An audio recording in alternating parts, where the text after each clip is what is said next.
Welcome back to the Metro on WDET, Detroit Public Radio. I'm Robin Vincent. And I'm Tia Graham. During the recent polar vortex, when temperatures dipped dangerously low, the Pope Francis Center opened a 24-hour emergency warming center at its Bridge housing campus. This is just one of many ways the center works to support people experiencing chronic homelessness in Detroit. The Pope Francis Day Center downtown is open daily at Saints Peter and Paul Jesuit Church. People are served 2 meals a day, have access to showers and laundry, and can find information on housing assistance. In September, at its Bridge housing campus, the center welcomed its first group of residents. And at the campus, it takes a holistic approach to supporting people in need. It provides folks with up to 120 days of housing and support services to help them carve paths out of homelessness and poverty. WDET's Jack Filbrandt spoke with Father Tim McCabe. He's president and CEO of the Pope Francis Center. He started the conversation by asking Father McCabe why the Pope Francis Center has made ending homelessness a priority.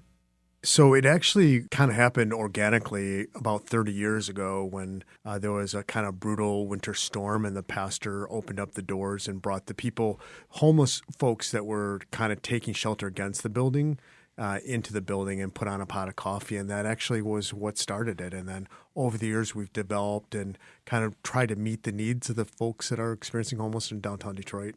One of the things that I've been thinking about, especially after we've had this very cold spell, is how much urgency comes from helping out our neighbors, especially the homeless, in the wintertime. Do you kind of feel that sense of urgency also? Do you see your organization trying to step up more in these winter months? It does become urgent and it becomes dangerous. And just last week when we had the polar vortex, we actually opened up our gymnasium and ended up providing an emergency shelter for people to shelter in place until the really dangerous cold weather passed. But yeah, we do that. Every year we do see people who end up dying on the streets from the cold, and so we're trying to do what we can to alleviate that to some degree. We do now have an outdoor shelter where there's, for people whose trauma is so severe that they can't come indoors during those winter months, there's heated sidewalks around the perimeter with like radiant heat above them, so they can actually sleep outdoors and be protected from the elements and hopefully not freeze to death. Yeah. What work are you doing at the warming center? I'm curious, when is it open? Where is it located? And what can people get at the warming center? So we have 2 locations. So we have the warming center downtown, which is on Jefferson and St. Antoine at St. Peter and Paul's Church. And there folks can come, and whoever shows up at our door is welcome to what we offer, which is showers, laundry. We have 2 home-cooked meals during our open hours. We have medical, dental, legal clinics, kind of trying to just meet the basic needs of folks that are living on our streets. When are the warming centers open? And I know you mentioned one of those became an emergency center recently. I'm curious how you're tracking the weather and determining when to expand the hours or offer more support. The day center is open in the mornings from 7 a.m. to 11. And then we have the Bridge housing where people are transitioning out of homelessness. And that's where we have the gymnasium and have the emergency shelter set up. We really watch the weather reports, and then the city does have a code blue, they call it, when the weather becomes dangerous and shelters have to take whoever comes to them and kind of remain open 24 hours. And that's when we get involved because we know that there aren't enough shelter beds, and so there are a lot of people living on the street. So we have done this for a number of years during polar vortexes where we just open up our space, we put up cots, and just provide that kind of sheltering in place, someplace warm for people to stay. And now that we have the new building, you can offer showers and food and clothing and different things for folks that are coming in. Are you seeing this warming center almost as a bridge between the basic needs and more of what Pope Francis can do to help support them. It's funny to use the word bridge because it's called bridge housing.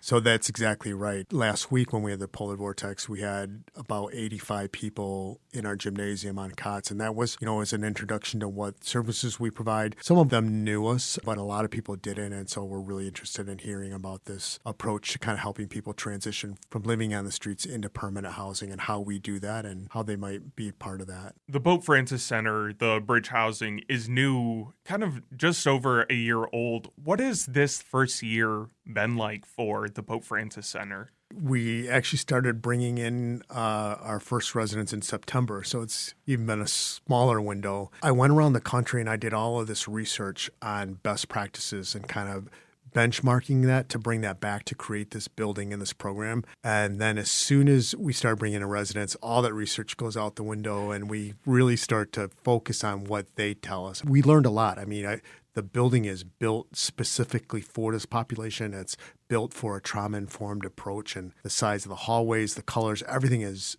geared towards helping these folks successfully move from the streets to permanent housing. So we throw out the research. We kind of learn from our lived experience with our folks living with us. But it was really like miraculous to see guys coming in off the streets. They're kind of hardened and they're closed off emotionally, and they're in survival mode. They're wolfing down food, three helpings at a meal. And suddenly, like 2-3 weeks in, they're standing up taller, they're laughing, they're smiling, they're building community among themselves, and they've slowed down their eating. They're just slow. One guy came in the other day, it's like, I'm not going to have breakfast today. I'm just going to have coffee. And like the pace, they're safe. And safety and trust is the key helping people heal. How did you come to kind of that understanding of having a building and housing people there is one thing, but we need to also step beyond our built space too? What I realized many years ago is almost everybody that I met who were experiencing homelessness were dealing with some kind of trauma. A lot of it was early childhood trauma and complex trauma. And over the years, other people identified that as well. So there's become more of a trauma-informed care approach, understanding that's underlying all of it. We see mental illness and we see addiction as, presenting issues, but really underneath that is trauma. And so you've got childhood trauma, then you have trauma from actually becoming homeless. It's a traumatic event to end up without a house. And then compounded over time is oftentimes people who are living on the streets are victimized. And so they have this kind of repeated trauma experience. Is there anything else that you have learned that you have been like, we have researched this, but the people in the building, we need a new approach? That's a great question. And one of the things that surprised me, but shouldn't be surprising, is the folks want to work. And the work is going to become more of a central part of our programming now because, they want to get back into living independently and living on their own, and they want to start working. And so they're like, help us understand financial literacy. How do we get a bank account? How do we, all the things that go into working, and help us get work. And so they're starting to work in our building, and then we're starting to partner with other business executives to kind of get them back into the workforce. The stereotypical image of the homeless man is that he's lazy and he's addicted, and they may struggle with addiction, some of them, but there's a lot of shame with living on the streets. And so they're hungry for becoming more financially independent. Yeah, one thing I really appreciate is the openness and welcomeness that comes with the Pope Francis Center. I'm curious, what are some things that you have implemented to make it a space where everybody feels welcome, that they can come and be in? I wish I could take credit for it, but it was a culture that was there when I got here, and that is that they see every human being as worthy of dignity and respect. And so all of our volunteers and our staff treat every individual without judgment and with the human dignity that they deserve. And relationship is a big part of that, learning people's names, being a part of their lives. We don't register people when they come to us at the warming center. We just let whoever shows up at our door and wants what we have, we provide it to them, they obey a few rules while they're in our building. But besides that, it's really about relationship and acknowledging their humanity and allowing them the agency to decide when they're going to tell us their stories. And if you give people that freedom, and over time what has happened is they begin to trust us, and then they do begin to open up about their traumas and their experiences, and that's where the healing begins. That was WDET's Jack Filbrandt talking to Father Tim McCabe. The Pope Francis Day Center is located at 438 St. Antoine.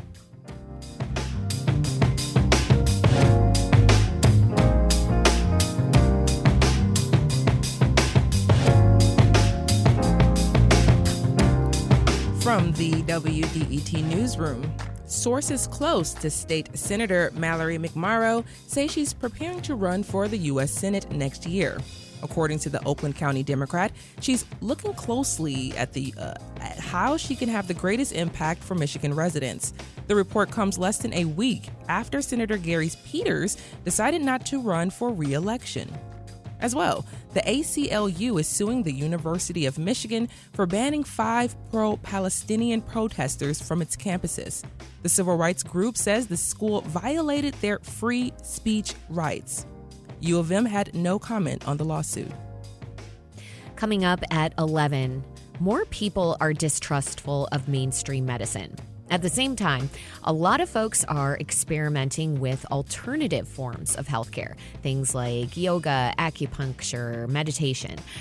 In the next hour, we want to hear from you. What do you do to improve your health and take it into your own hands? Call and tell us at 313-577-1019. We'll be right back on the Metro. Stay with us.